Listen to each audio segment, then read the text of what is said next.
intelecto despierto, percepción espiritual sin velos, afecto fraternal para el condiscípulo, presteza para dar y recibir consejo e instrucción, leal sentimiento del deber hacia el instructor, obediencia voluntaria a los mandatos de la verdad. Una vez que hayamos puesto nuestra confianza en ella y creamos que el instructor la posea, valeroso ánimo para soportar las injusticias personales, enérgica declaración de principios, valiente defensa de los que son injustamente atacados, mirada siempre fija en el ideal del progreso y de la perfección humana que nos revela la ciencia secreta. Tal es la escala de oro por cuyos peldaños el discípulo debe ascender para llegar al templo de la sabiduría divina. Dedicada a nuestra fundadora HPB, al cumplirse hoy estos 131 años de su desencarnación. Continuamos el estudio, hoy 8 de mayo de 2022, del compendio de la doctrina secreta, que el domingo pasado dejamos en la página 180 para continuar en el segundo renglón. Si algún hermano, y lo quiero aclarar, y bueno, lo vamos a repetir al final, no pudo participar en el homenaje y en estar presente en escuchar los fragmentos de lectura que ella pidió que se hicieran en el aniversario de su muerte, pues pueden quedarse con nosotros y pedírnoslo, y nosotros agregaríamos después, pues también algunos de esas lecturas, los que no estuvieron, porque es a través, para mi entender, desde que yo leí por primera vez el fragmento de su testamento que Olcott publicó el 15 de abril de 1892 para establecer este día. Ella no pidió nada para ella. Ella pidió que en el aniversario de su muerte nosotros fuéramos capaces de prestar atención, de volcar nuestra conciencia a estas dos enseñanzas fundamentales de la gran fraternidad para el universo que están contenidas en el Bhagavad Gita y las que precisamente por la inspiración de Sir Edwin Arnold se volcaron sobre el señor Buda, que es la síntesis de toda su vida, la síntesis de su sabiduría. Hoy lo vimos sobre todo en la primera de las dos reuniones que nosotros asistimos, en su primer acto de amor, cuando le salva la vida a un cisne que su primo había herido. Por eso son enseñanzas universales. El respeto a la vida, que la vida es una sola. Y de ahí pues todo lo demás que surge de ese respeto a la vida y esa compasión por toda vida que sufre. Así que les repito, no tengan pena en decírmelo. Nosotros sí después tenemos que hacer este estudio disciplinadamente de 1 hora, porque también eso tiene su aspecto oculto, su deva y su contribución a la humanidad. Pero sí que nadie que sea un teósofo de corazón el 8 de mayo deje de participar, si le es posible, de una reunión como esta. Y si no le es posible, que siempre tenga Bhagavad Gita, Luz de Asia, un fragmento aunque sea de ambos, y se lo dedique a este aniversario que sea, como es el de hoy, de la desencarnación de HPB. Para mi entender, es una contribución más a la humanidad y parte de la labor que ella sigue haciendo como alma inmortal en ese servicio que ella hizo a través de la fundación de la Sociedad Teosófica. Volviendo a nuestro estudio.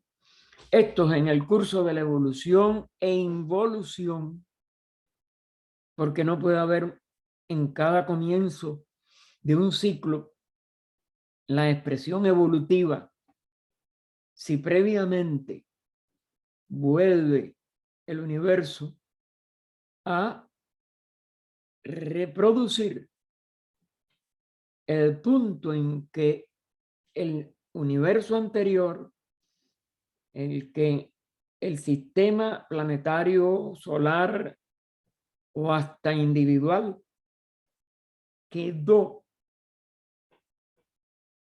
para que pueda continuar adelante, porque ningún nivel del universo ni de todos los aspectos manifestados en él cesa jamás de evolucionar.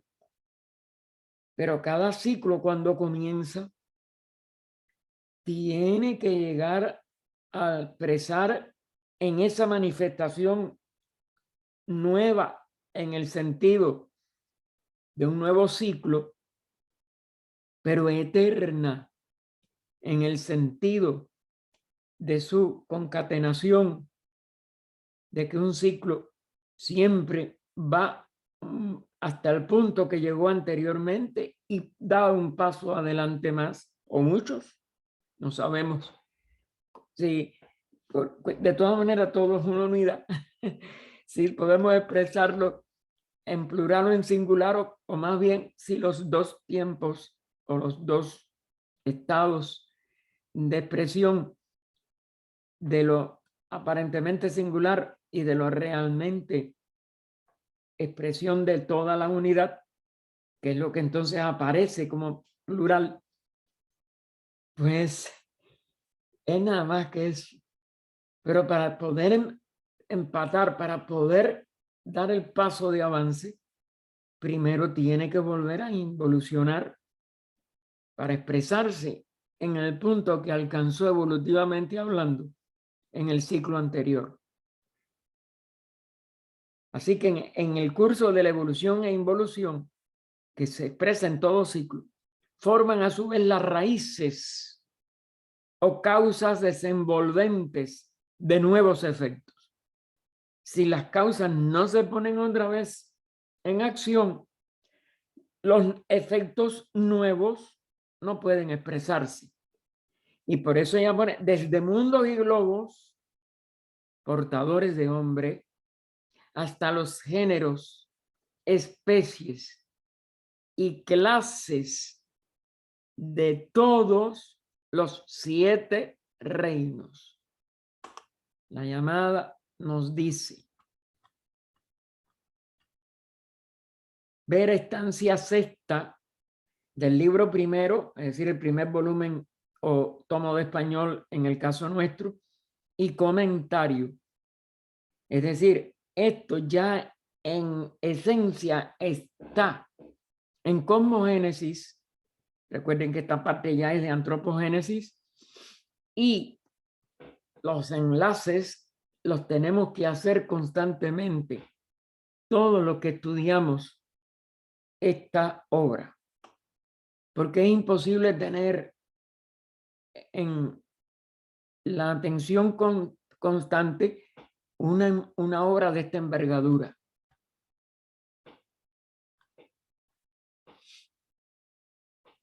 El verdadero budista, que no reconoce ningún Dios personal, ni ningún Padre y creador del cielo y de la tierra, ¿a qué se está refiriendo?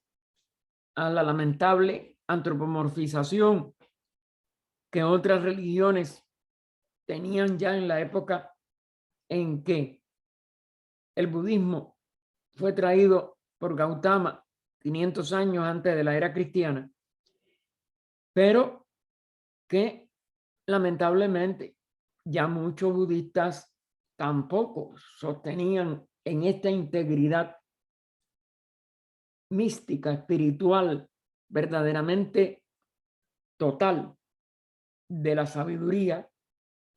Pero claro, ella hace la aclaración: el verdadero budista seguía sin reconocer estas degradaciones de enseñanzas que se tergiversaron y que se antropomorfizaron sobre todo.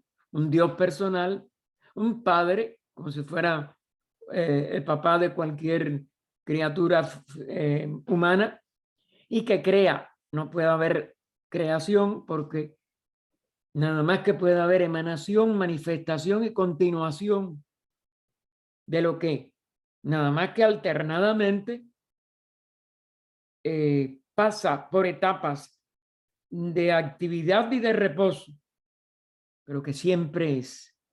Y es lo único que se puede tener ese tipo de alternación, no algo nuevo, no algo creado por primera vez. Y fíjense que ya lo hace la aclaración en el párrafo anterior de todos los 7 reinos, que es la expresión de la vida una.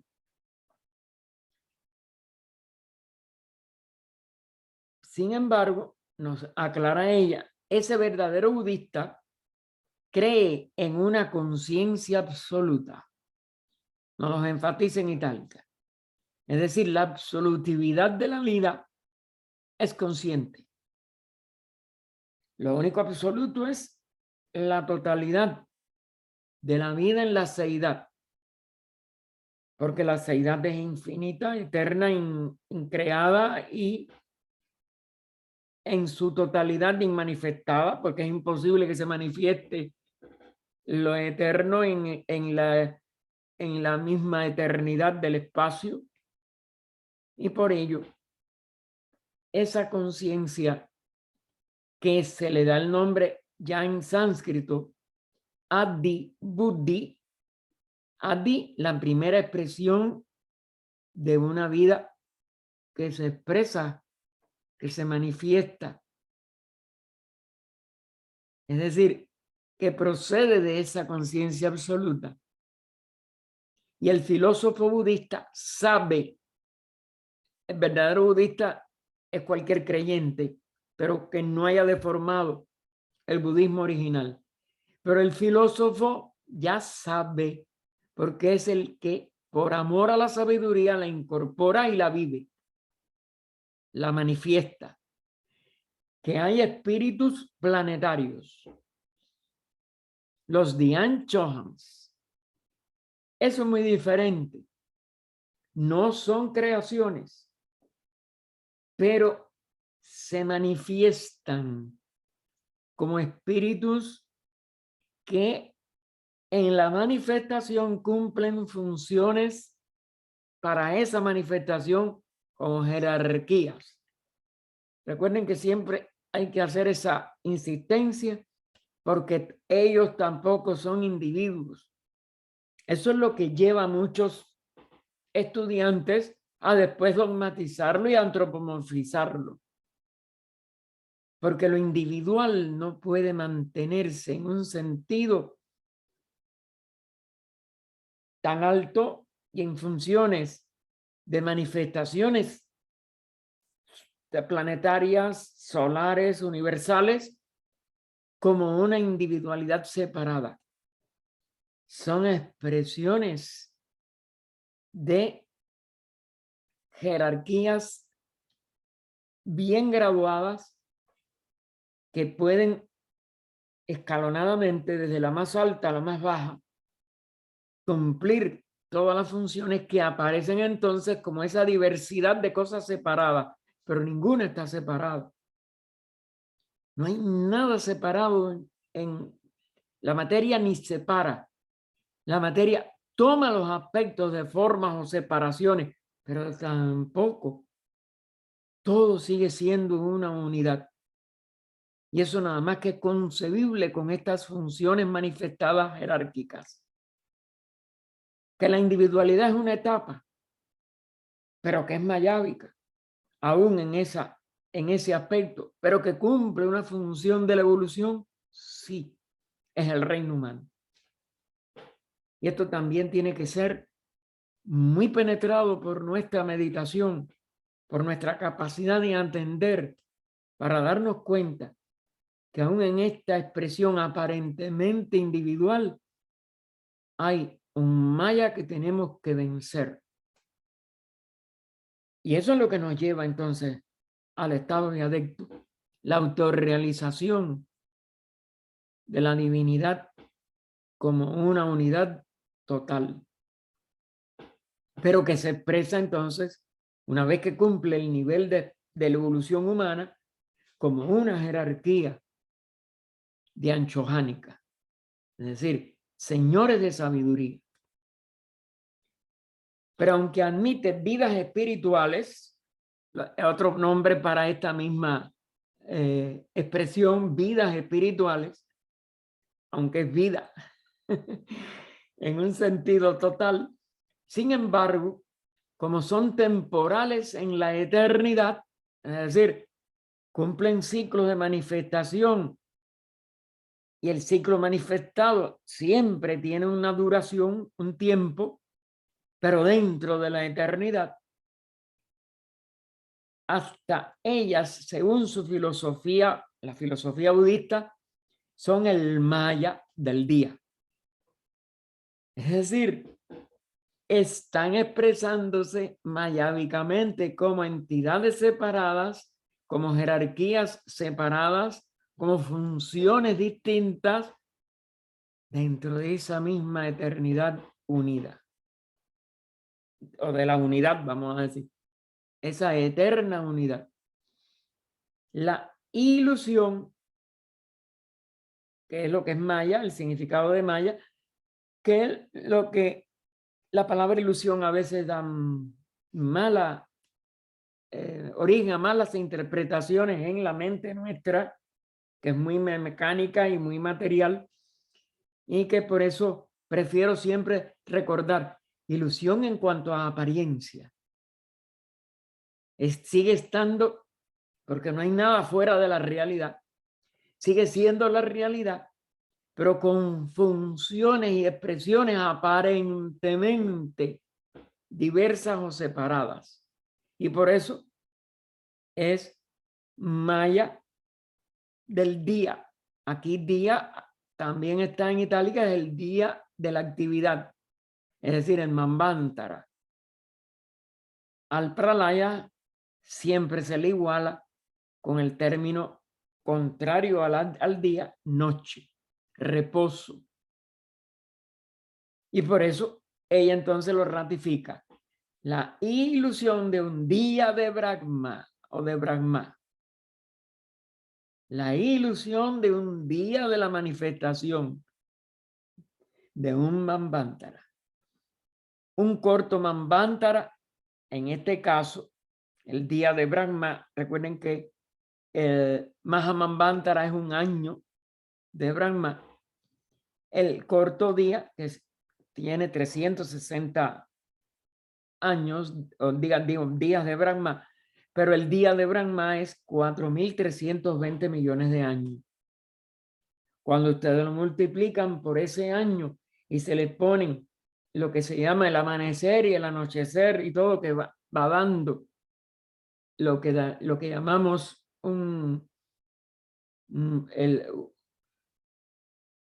bueno, tienen su nombre, el amanecer y el anochecer. Y entonces el total nos da los 311 billones de 12 ceros, 40.000 millones de años más.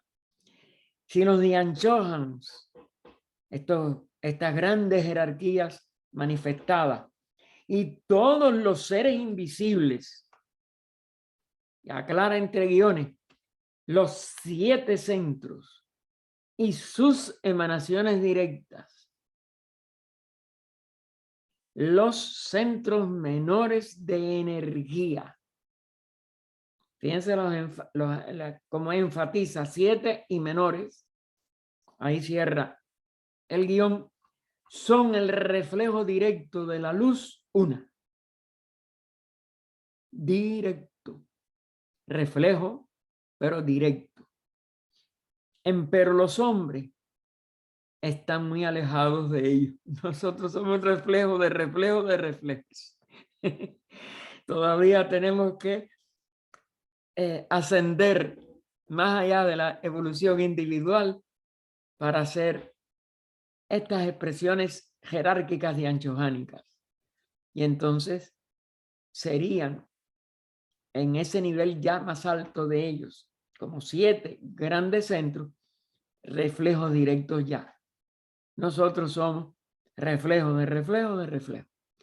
Puesto que todo el cosmos visible se compone de seres producidos por sí mismos, las criaturas de karma. Fíjense ahí que cosmos está con K, eso abarca todo lo que se manifiesta en los 7 grandes planos, y a la vez que ellos se manifiestan desde su propia decisión en esa seidad, pues son criaturas de karma. Es decir, el resultado de la expresión de la ley fundamental. Karma es todo. Considerando pues a un Dios personal solo como una sombra gigantesca lanzada en el vacío del espacio por la imaginación de hombres ignorantes. Esto es lo que es un Dios personal. Es un concepto ignorante y una sombra. Ya no es ni un reflejo.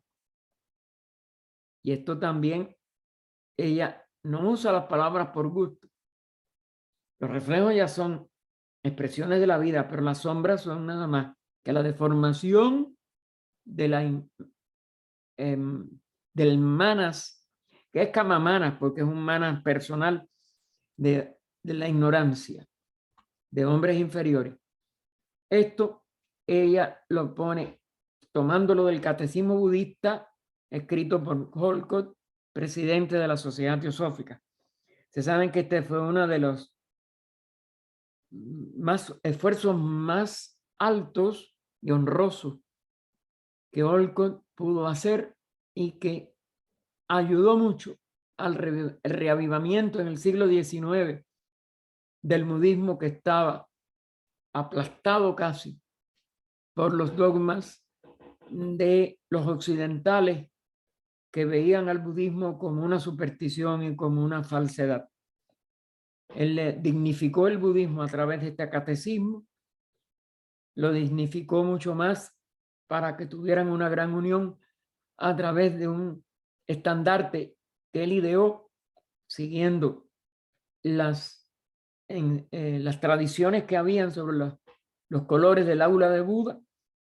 Y para su asombro, unos años más tarde, estando en una de las partes de lo actual Indochina, creo que era lo que es ahora, era Siam, creo que era uno de estos países que ahora tiene otro nombre, Myanmar, etcétera, pues, o Birmania, porque es la que es Myanmar y la otra es Tailandia.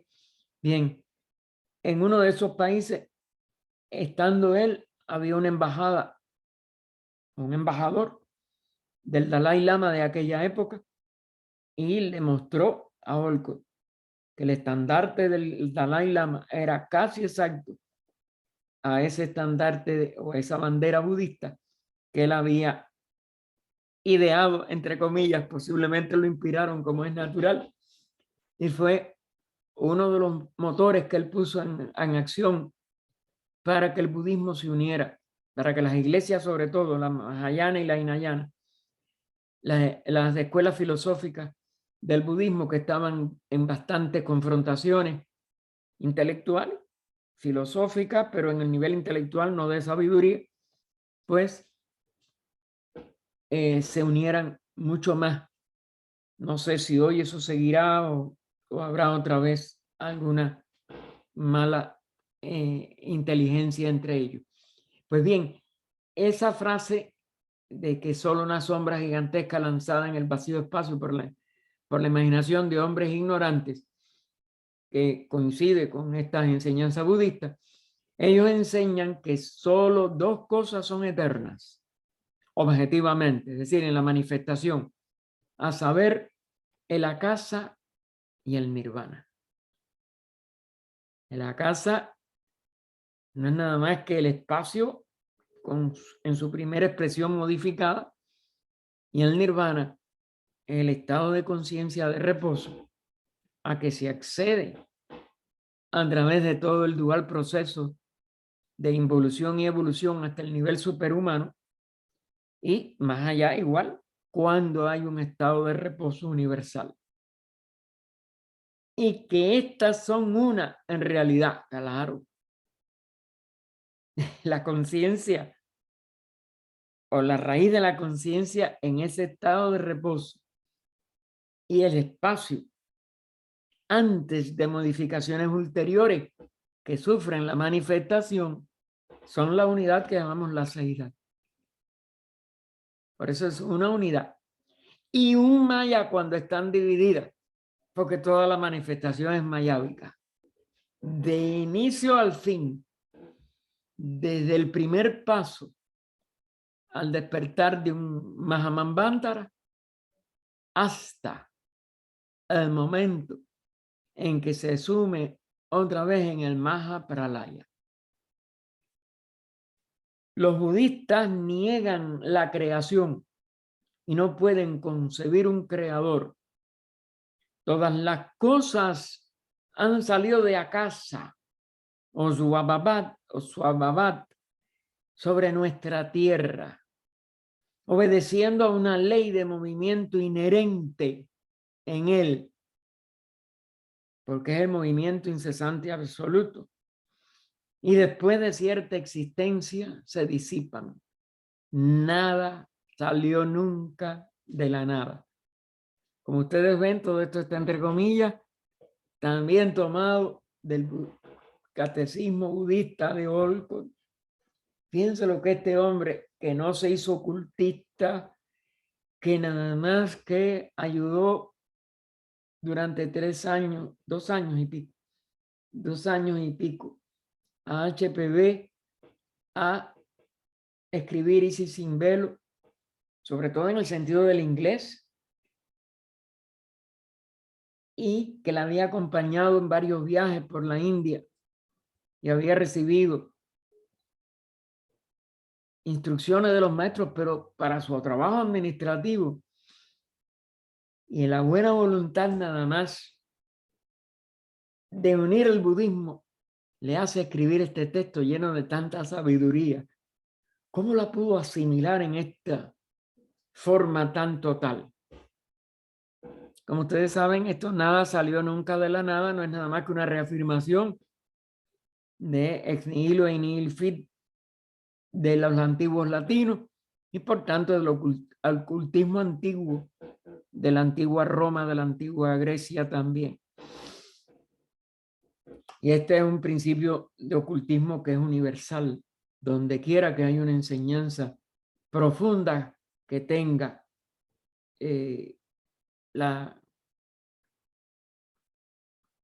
vamos a decir, el privilegio de ser una verdadera enseñanza. Si se le preguntase a un brahman vedantista de la secta Advaita, recuerden que la escuela vedantista se dividió, si cree en la existencia de Dios, contestaría probablemente lo que le contestaron a Jacques Collot, que fue un francés que le hizo investigaciones con ellos en la India. Y le dice, esta expresión de un verdadero brahman filósofo, no un brahman exotérico. Yo mismo soy Dios. ¿Se dan cuenta? Es decir, el vedantista se da cuenta que está hablando de que es una expresión, no que él es el único Dios o que él es un Dios antropomorfizado. Un budista, sobre todo un singalés. Recuerden que la labor principal que hace Olcott, aunque después visitó, yo creo que todos los países budistas, fue en Ceilán. Sencillamente se reiría y replicaría: no hay Dios, no hay creación. Es decir, lo llevaría a un nivel filosófico mucho más alto que lo que podría entender Jacques Ellul, por muy filósofo que fuera ese vedantista, porque está expresado en un lenguaje menos profundo. No hay Dios, no hay creación, porque eso no puede manifestarse. Y la manifestación nunca puede ser la expresión de algo personal. Aun cuando le demos a creación un significado más profundo. Ahora, como creación no puede haberla en ningún nivel. Sin embargo, la filosofía fundamental de los eruditos, aquí hay la distinción, estas escuelas, tanto de Vedantina, Advaita o Visitadvaita, o cualquiera de sus otras niveles del budismo, por ejemplo, que es lo que ella nos va a dar. Sin embargo, la filosofía fundamental de los eruditos, tanto advaitas como budistas, es idéntica. Es decir, es una escuela tan profunda que aún su comprensión intelectual nos salva de la ignorancia de la personificación corporal y aislada de algo verdaderamente superior o divino. Y unos y otros tienen el mismo respeto, y esto es una de las consecuencias de esa ausencia de ignorancia, tienen el mismo respeto por la vida animal, pues ambos creen que toda criatura de la tierra, por pequeña y humilde que sea, y ahora cita ella entre comillas, es una porción inmortal de la materia inmortal. Es decir, aunque se exprese en una organización, en una organizada materialidad, que eso sí, no es inmortal, pero su esencia de esa organización, es decir, cada átomo verdadero de esa materia y cada expresión de conciencia en esa organizada materia, pertenece a una esencia también inmortal. Las dos son inmortales. Pues la materia tiene para ellos una significación muy distinta, aún para esos intelectuales, que la que tiene para los cristianos y los materialistas, y que toda criatura está sujeta a karma. Otra ley que tanto las advaitas, la escuela Vedanta en general y la escuela budista en general también, repetimos, no estamos hablando de los que se adhieren a ella, que ya algunos eran más o menos intelectuales, pero de todas maneras, todos estaban a salvo de este disparate. Y por eso es que se respeta la vida por todas estas líneas filosóficas, aunque sean intelectualizadas, del Oriente. La contestación del Brahman es la que se le hubiera ocurrido a todo antiguo filósofo cabalista y gnóstico de los primeros tiempos. Recuerden que toda civilización decae y que en Occidente el decaimiento de algunas de ellas llevaron a disparates parecidos a los actuales del cristianismo de una manera, consideramos, dolorosa. Pero Occidente siempre tuvo mucha menos profundidad que todo el Oriente, aunque tenga también su decaimiento en algunos niveles prácticos de la vida. Recuerden cómo se ha ido también materializando aún la India después que llegó el siglo XX. Pero en la época de HPV eso no había llegado, gracias a Dios. Ella contiene el espíritu mismo de los mandamientos délficos, es decir, la de los primeros y antiguos filósofos cabalistas y gnósticos y cabalísticos, pues la filosofía esotérica resolvió edades A el problema de lo que el hombre fue es y será el del origen del hombre, su ciclo de vida, y añade entre guiones, interminable en su duración de encarnaciones o renacimientos sucesivos, y finalmente de su absorción en la fuente de donde partiera.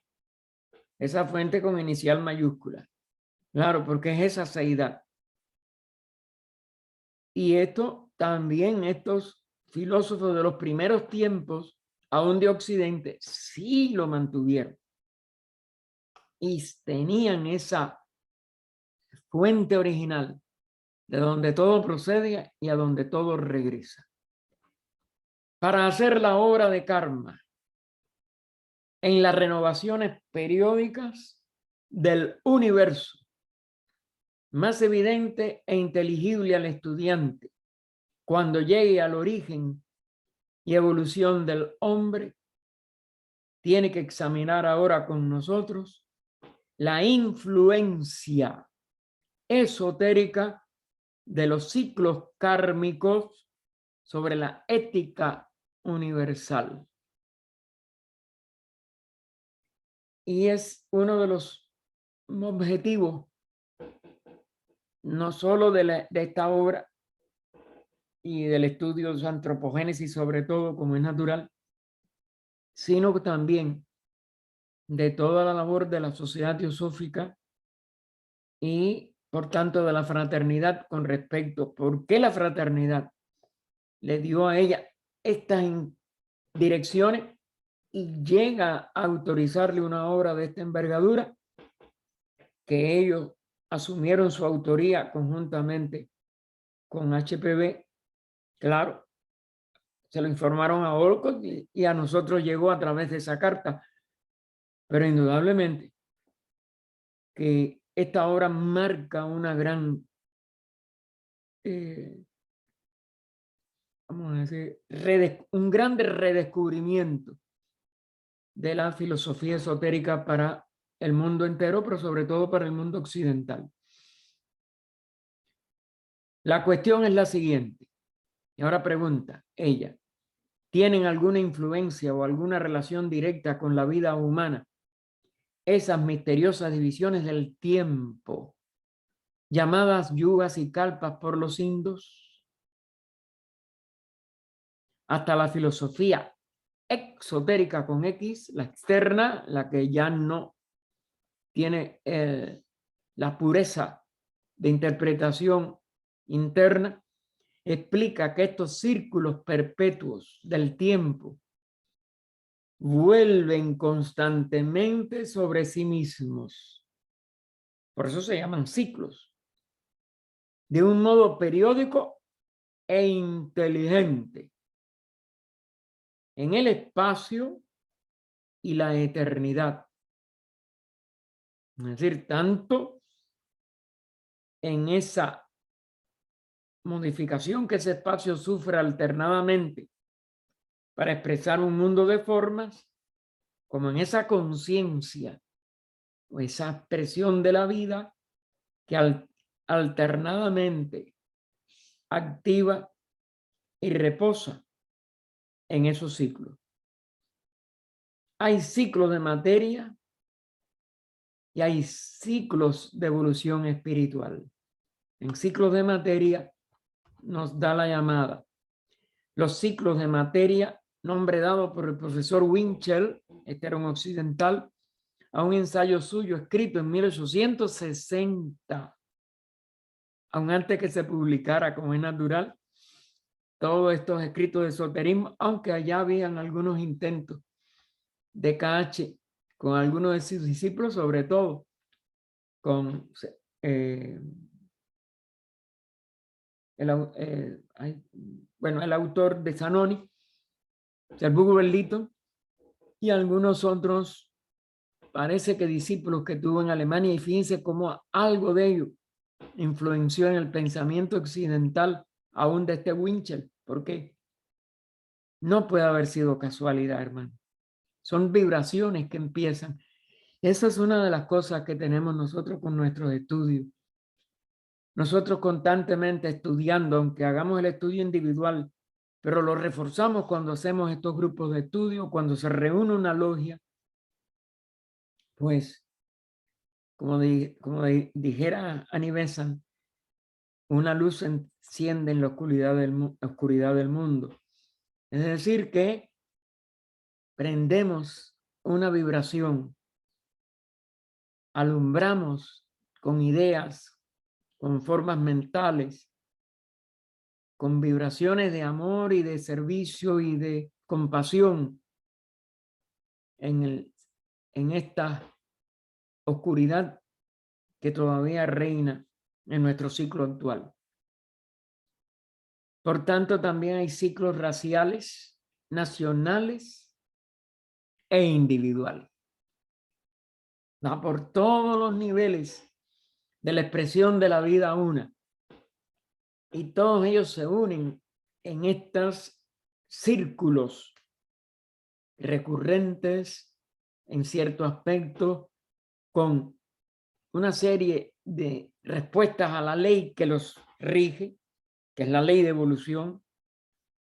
Y por tanto, que si no se tiene una percepción más sutil, nunca se descubren ni nunca se interrelacionan de la manera sabia en que la voluntad cósmica sí los relaciona, interconecta, etcétera, etcétera.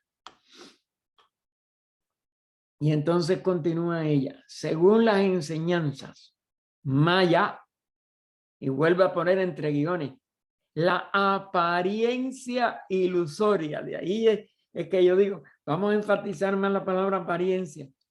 Que no es la realidad como ella es, pero es una apariencia. Pero surge y no puede estar nunca fuera de la realidad porque la realidad es todo. Pero no la podemos captar mientras se está manifestando. Maya, como esta apariencia ilusoria de la ordenación de sucesos y acciones sobre esta tierra, cambia. Fíjense la salvedad que hace entre guiones. Maya también aparece como que cambia haciendo ordenaciones diferentes de sucesos y acciones. En el fondo nada más que es karma. Si se profundiza y uno la integra en la unidad de uno mismo y sobre todo en la unidad de nuestra vida conciencia con la conciencia universal o absoluta. ¿Qué es lo que? Claro, nada más que logramos o autodescubrimos, porque no es ni un logro, al final de nuestra evolución humana. Variando de sucesos, variando, con las naciones y lugares. Cambia variando con las naciones y lugares. Pero en realidad no varía. Son expresiones de la vida una en la acción única, vamos a decir, en la única expresión durante un manvantara. Pero los rasgos principales de la vida de cada uno están siempre de acuerdo con la constelación, lo pone entre comillas, bajo la cual nace. O pudiéramos decir, con las características de su principio animador, o la deidad que sobre él preside, que preside ese ciclo, esa expresión manvantárica, esa encarnación del espíritu planetario, como le querramos llamar. Ya le llamemos un Dian Chohan, como en Asia, es decir, un señor de inteligencia. Dian es inteligencia o divinidad también, o inteligencia divina, vamos a decir. Y Chohan es señor, o un arcángel, como en las iglesias griega y latina. Lo único que quitándole todos los dogmas de la lucha contra el diablo de San Miguel, etcétera, etcétera. Recuerden, esos son simbolismos, pero no lo lleven a la materialidad porque entonces estamos en la ignorancia total. No es un arcángel en un sentido dogmático, es un arcángel en un sentido de expresión de la vida divina, jerárquicamente, o como huestes, que es el nombre que usa Occidente para los arcángeles, las huestes angélicas, y por eso que son eso una mayábica expresión colectiva de una expresión una de la vida, que sigue siendo esa misma una o unidad total. En el simbolismo antiguo siempre era el sol, simbolismo. Otro que no podemos, el sol es muy sagrado en ciertos aspectos, pero no estamos hablando del globo exclusivamente, sino la integridad de lo que llamamos el sol. Y entonces por eso ella aclara entre paréntesis, aunque se entendía que el sol espiritual, no el visible. Si lo circunscribimos al globo visible, que no es ni una realidad como la interpretamos con nuestra mente y aún mediciones tanto telescópicas como de temperatura, etcétera, que siempre hay cartas del maestro y afirmaciones aquí de la doctrina secreta muy diferentes a lo que concibe la ciencia materialista. Imagínense, si no se acepta ni tan siquiera la palabra espíritu como algo verdadero, ¿cómo vamos a concebir el sol espiritual? El que se suponía que enviaba a los principales salvadores y avataras. Aquí igual, aquí hay un concepto filosófico y esotérico que no podemos nosotros meramente repetir. Hay que ir más allá del símbolo y aún del símbolo de las palabras, que también son símbolos. Esto es un autodescubrimiento que solamente yo creo que en niveles superiores de evolución podremos nosotros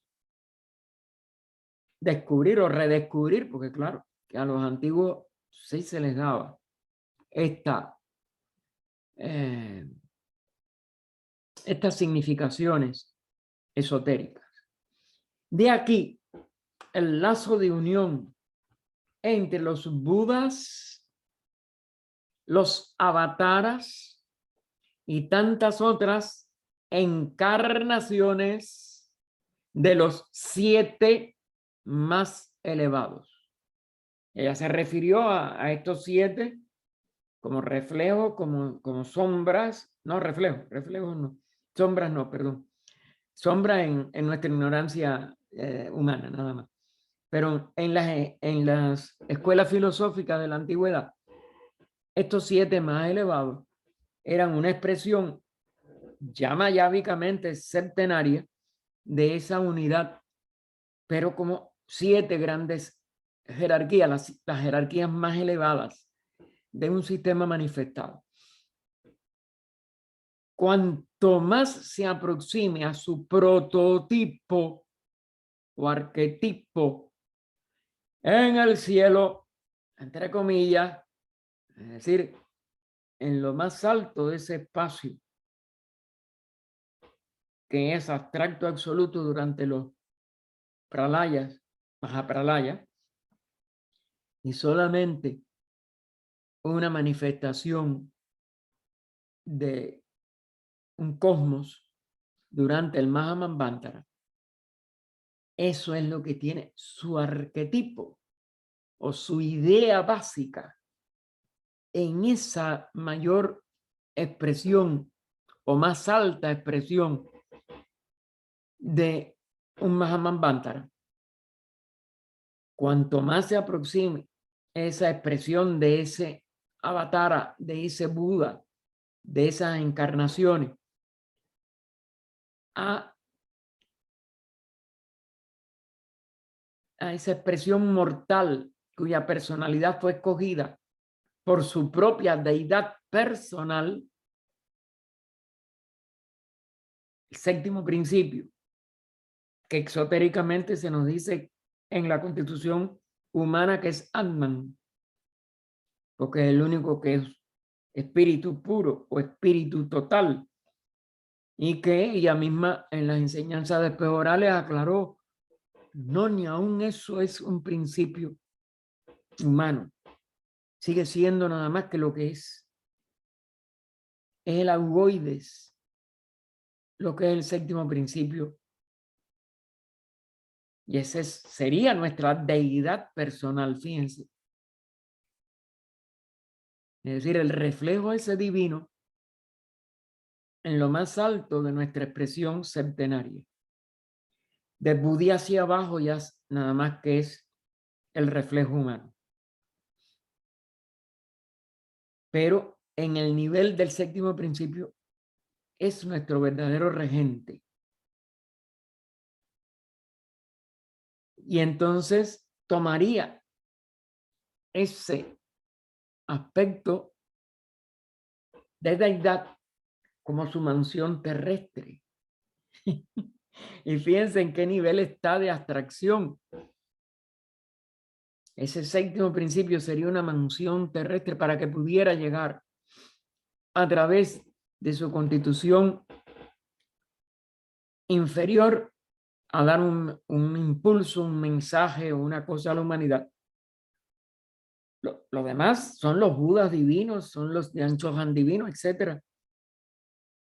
Los únicos que se expresan son estos avataras cuando se aproximan a que su arquetipo se exprese en la mansión terrestre a través de ese séptimo principio. Fíjense cómo son reflejo de reflejo de reflejo en el fondo. No podríamos resistir la luz de esa realidad, porque con cada esfuerzo de voluntad hacia la purificación y la unidad, purificación y unidad, con ese Dios propio, se interrumpe uno de los rayos inferiores y la entidad espiritual del hombre es atraída cada vez más a lo alto, hacia el rayo que reemplaza al primero, hasta que de rayo en rayo el hombre interno es atraído al rayo uno y más elevado del Sol Padre.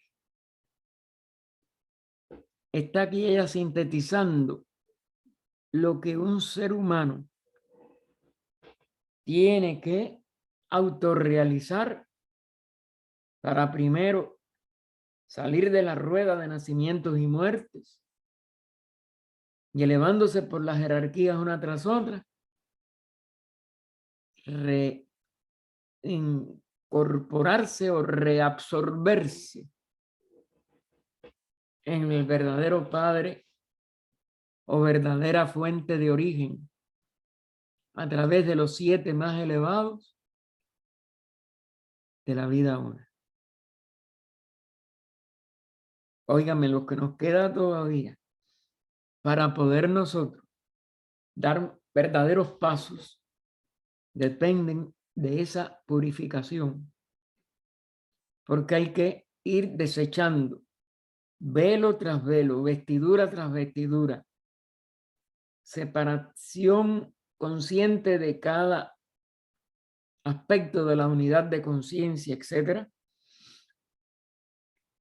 para que el ser humano de verdad se libere de la rueda de nacimientos y muertes. Y con ello la humanidad, recuerden lo que se enfatizó hoy en una de las lecturas, el ser que de verdad sirve a la redención de los demás seres,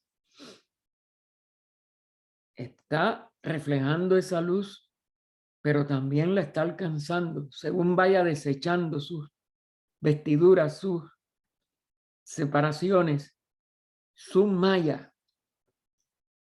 Esto es un retorno desde el maya más profundo hasta los niveles mayábicos primero más sutiles, y a través de ese prototipo, el autodescubrimiento total de que somos nada más que la misma luz que penetra todo y que es la única realidad tras toda la luz de la vida divina, de la conciencia divina, que está detrás de toda esta manifestación aparentemente o mayábicamente diversa o múltiple. Y lo reafirma, sí. Y citando entre comillas, pero entre signos de admiración, nuestro destino está escrito en las estrellas. En ese Padre Sol o en ese Sol Padre, allí está la ideación. Allí está lo que llamamos en ya teosofía, en un lenguaje más concreto, el plan de evolución, la acción, karma. No nada más que la expresión de esa ley, no nada más que la expresión de ese destino, que es lo que es karma. La acción lleva allí. Y eso está escrito. Y es la sabiduría. Y lo único que podemos desenvolver ese escrito como nuestro camino de retorno hacia la realidad que somos. Solo que tanto más estrecha sea la unión entre el reflejo mortal hombre y su prototipo celestial, fíjense en las mayúsculas, tanto las dos palabras con total mayúscula, hombre prototipo, tanto menos peligrosas son las condiciones externas, las reencarnaciones subsiguientes.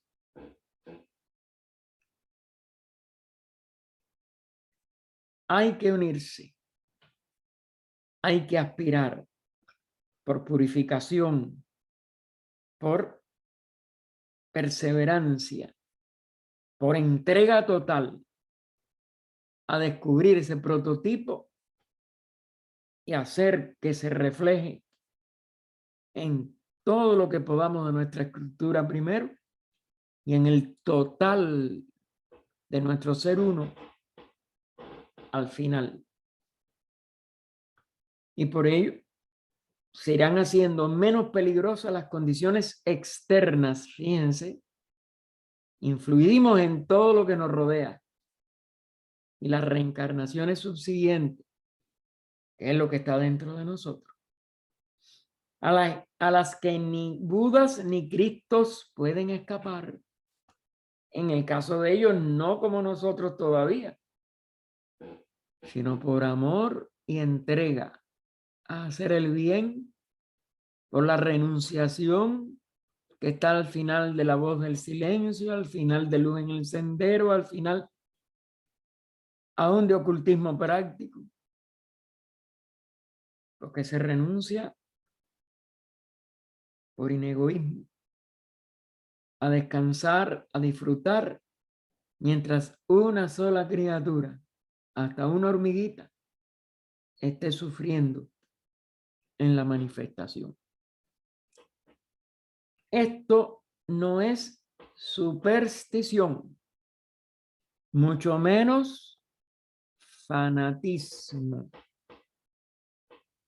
Tenemos que dejarlo aquí. No, me había ido, ni me acordaba qué hora era. Así que lo dejamos y empezaremos por sí otra vez, que es el primer punto y aparte de la 182 para el próximo domingo. Disculpen que me voy.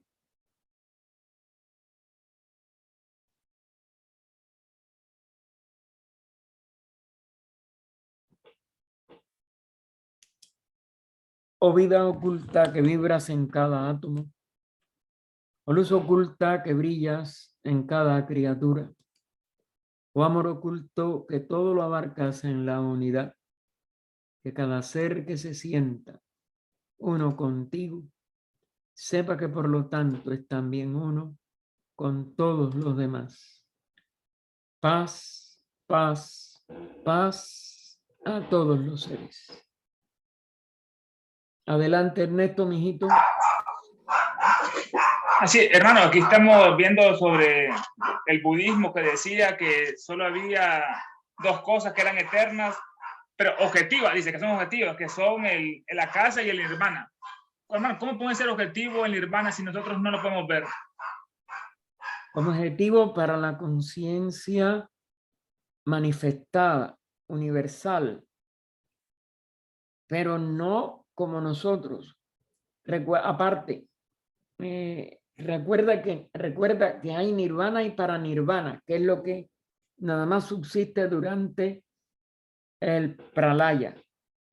Pero como hay seres que alcanzan la liberación antes, hasta donde lo entiendo, te voy diciéndote, porque acuérdate que esto no creo que esté en ningún lugar. Es como lo interpreto.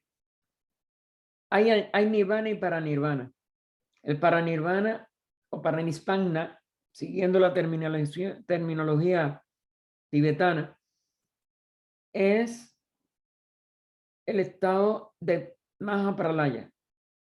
Pero durante la manifestación hay seres que alcanzan el nirvana y no lo renuncian. O hay niveles jerárquicos que pueden captarlo, vamos a decir. Yo no sé en detalle de eso, pero indudablemente es uno de los aspectos del espacio que la conciencia puede registrar. Y ese aspecto, como es natural, no tiene materia diferenciada, no está en planos manifestados. Es como en la casa. En la casa y nirvana representan un estado tan sutil de la vida en la materia, de la vida en el espacio, porque la materia en sí no es lo que tenemos que ver, sino el espacio, que están, vamos a decir, no solo son, sino que también están aún durante un periodo de manifestación. Es lo que me parece que significa eso.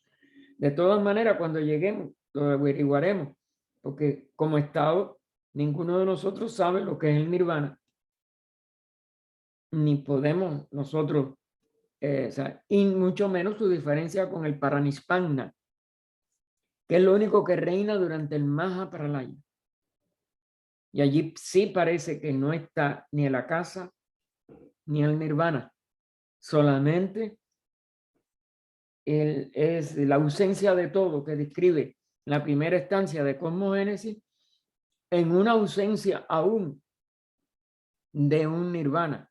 Hay un paranispana y lo responde. Coge la primera estancia de cosmogénesis y trata de aplicarlo y verás que no dice en ningún momento que durante un Mahapralaya haya nirvana y no hay akasa. Akasa es donde, vamos a decir, el espacio en que empieza el logo a modificar ese espacio para que Maya pueda aparecer en él. Es lo que interpreto. Indudablemente, si encuentras algo diferente, pues me lo traes porque indudablemente que esto es difícil de responder. ¿Algo más? No, gracias, hermano. Hermano, va a dar así al final sobre la luz de Asia y las otras cosas del Loto Blanco. Si tú no lo estuviste en ninguno de las dos y alguien más también quiere, yo con mucho gusto me quedo después unos minutos, pero después que demos la despedida a los demás hermanos. ¿Tú quieres quedarte? Sí, hermano. Ok. Te quedas tú ya y yo con gusto compartimos de la luz de Asia y del Bhagavad Gita. ¿Alguien más, hermano? ¿Tiene pregunta hoy? Hoy ha sido un día, yo creo que para casi todos los que están aquí presentes, yo vi sus nombres en una o en otra de las, tanto de la federación como de la sección española. Fue de verdad que un homenaje digno de HPV. Así que, pero bueno, si alguien no participó, también se puede dar. Yo estoy aquí y quiero leerle algo a los hermanos. Ah, perfecto. Sí. Está bien. Hay una parte de la clave de la teosofía. Yo sé que esto tarda unos minutos, pero no voy a leerlo todo. Voy a leer unas preguntas clave que a veces creemos que ya esto pasó. No, no ha pasado. A nosotros tenemos una ardua tarea en este siglo XXI para esa idea que HPV tuvo y dejó en nuestras manos, poder llevar a cabo. A veces leemos la clave y bueno, se acabó la clave y no leemos esa parte de la que ella nos deja, esas palabras tan y tan comprometedoras para mí. ¿Qué es el futuro de la sociedad teosófica? Y hay una pregunta que ella dice, si ustedes así me lo permiten. Y yo le pregunto en este momento a ella, dígame, ¿qué espera para la sociedad teosófica en el futuro? Y ella nos contesta a todos. Si hablas de la teosofía, le contestaré que como ha existido desde la eternidad a lo largo, interminablemente, sucesión de ciclos del pasado, seguirá existiendo a lo largo de las infinitudes del futuro, porque teosofía es sinónimo de verdad eterna. Y le vuelvo y le pregunto, señora, y me disculpa, lo que quiero preguntarle es más bien las perspectivas de la sociedad teosófica. Y ella nos contesta, su futuro dependerá casi completamente del grado de altruismo, serenidad, devoción y al final, no por ser menos importante, del grado de conocimiento y sabiduría poseído por estos miembros que les corresponderá llevar adelante el trabajo y dirigir la sociedad teosófica después de la muerte de los fundadores.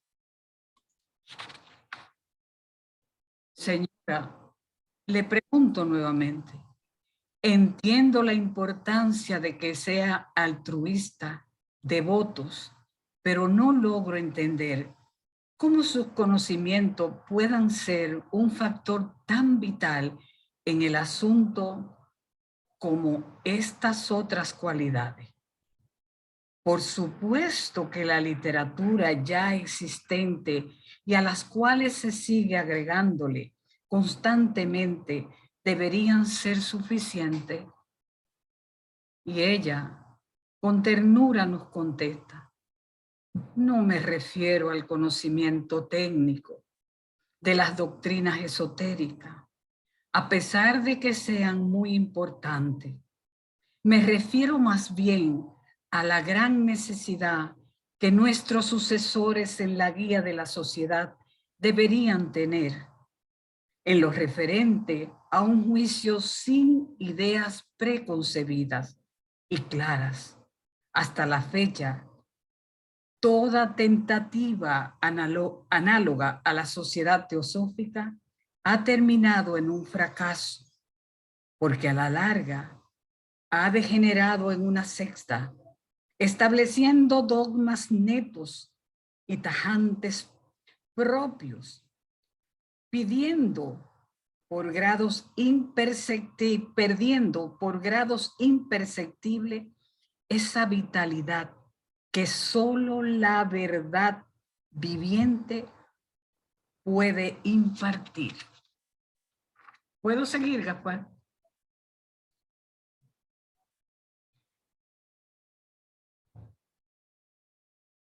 Había cerrado el micrófono, mija, para oír mejor.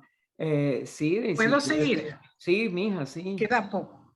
Sí. Y ella dulcemente nos contesta, deben recordar que todos los miembros han nacido y han sido criados en algún credo o religión, y que todos son más o menos de su generación, tanto física como mentalmente. Y por consecuencia, es muy probable que algunos otros están influenciados y hayan atrofiado e inconscientemente afectado a su juicio. Entonces, no pueden liberarse de sus tendencias inherentes o por lo menos enseñarle a reconocerlas instantáneamente, evitando que nos arrastre. El resultado será que la sociedad irá a la deriva y en algún escollo de un pensamiento de otro y quedará como un cadáver encallado, donde morirá y se convertirá en polvo. Señora, yo le pregunto, ¿y qué pasaría si este peligro pudiese evitarse? Y ella dulcemente y feliz nos contesta, entonces la sociedad seguirá viviendo en y a lo largo del siglo XX, paulatinamente hará fermentar y compenetrar con sus ideas amplias y nobles de la religión del deber, y de la filantropía, a la gran masa pensante que piensa y son inteligentes. Y les digo, lenta pero seguramente disiparán las cadenas férreas de los credos y de los dogmas, de los prejuicios sociales y de las castas, disolviendo las antipatías y las barreras raciales y sociales, abriendo el camino a las relaciones de la hermandad práctica de todos los seres humanos, a través de sus enseñanzas, a través de la filosofía, la cual se ha hecho asequible e inteligible a la mente moderna. El occidente aprenderá a entender y apreciar al Oriente en sus verdaderos valores. Además, el desarrollo de los poderes y de las facultades psíquicas, cuyos síntomas premonitores ya son visibles en América, precederá de manera saludable y normal. Y les sigo diciendo, la humanidad será salvada de los peligros terribles mentales y físicos que son inevitables cuando se despliegue, como está amenazando hacer en un invernadero de egoísmo y pasiones malas. El crecimiento mental y psíquico del ser humano seguirá en armonía con sus mejoramientos morales, mientras su medio ambiente reflejará la paz y la buena voluntad fraternal que reina en sus mentes, en lugar de las discordias y las fricciones que por todos lados afloran en nuestro alrededor hoy. Señora, imagino muy hermosas. Esto es una imagen muy hermosa. Espero de verdad que todo esto se realice espera que esto se realice en un solo siglo. Ay, ella nos contesta, definitivamente. Sin embargo, debo decirle que en los últimos 25 años de cada siglo, estos maestros de los cuales he hablado tratan de ayudar al adelanto espiritual de la humanidad de manera marcada y definida. Ustedes contarán que invariablemente en las postrimerías de cada siglo tiene lugar una difusión o una sublevación espiritual, o si prefieren, pueden llamarla misticismo. Una o más personas han aparecido en el mundo como agente de los maestros, divulgando una cantidad más o menos copiosa de conocimientos y enseñanzas ocultas. Si quieren hacer esto, pueden remontarse a todos estos movimientos, siglo tras siglo, hasta donde se extiende nuestros análisis históricos. Pueden encontrar los detalles. Quiero preguntarle, señora, ¿qué relación tiene esto con el futuro de la sociedad teosófica? Si la tentativa presente en la forma de nuestra sociedad tiene más éxito que nuestros antecesores, entonces existirá como un cuerpo organizado, viviente y sano cuando llegue el momento para el esfuerzo del siglo XX. Ese momento que pasó, pero ahora tenemos un presente y la señora nos dice, las condiciones generales de las mentes y de los corazones humanos habrán mejorado y se habrán purificado gracias a la difusión de sus enseñanzas y, como ya dije, sus prejuicios e ilusiones dogmáticas habrán sido removidos, por lo menos hasta cierto grado. No solo esto, sino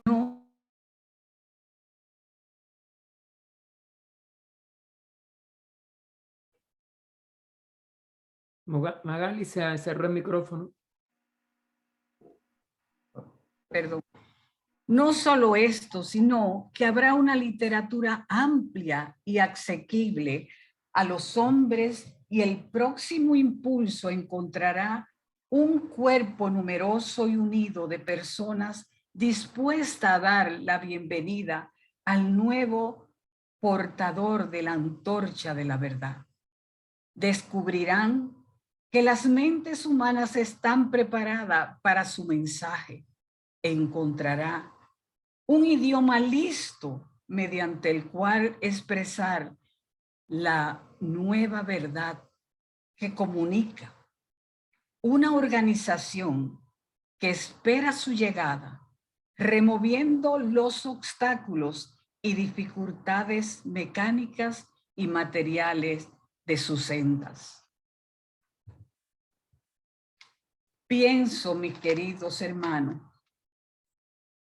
todo lo que una persona pueda realizar en una oportunidad de ese género, compárenla con lo que la sociedad teosófica ha podido alcanzar realmente en estos últimos 14 años, sin ninguna de estas ventajas y rodeada por una profusión de obstáculos que no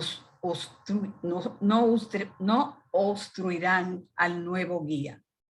Consideren todo esto y luego díganme si soy demasiado optimista y exagerada al afirmar que, en negrita todo, si la sociedad teosófica sobrevive y se mantiene fiel a su misión y a sus impulsos originales, a lo largo del próximo siglo, la tierra será un paraíso en el siglo XXI en comparación con lo que es ahora.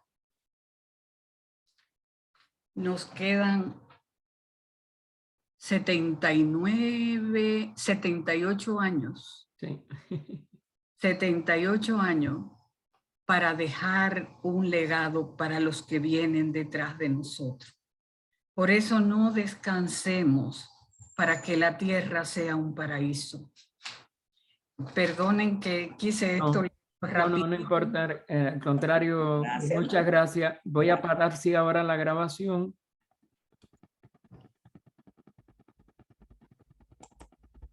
Pero es algo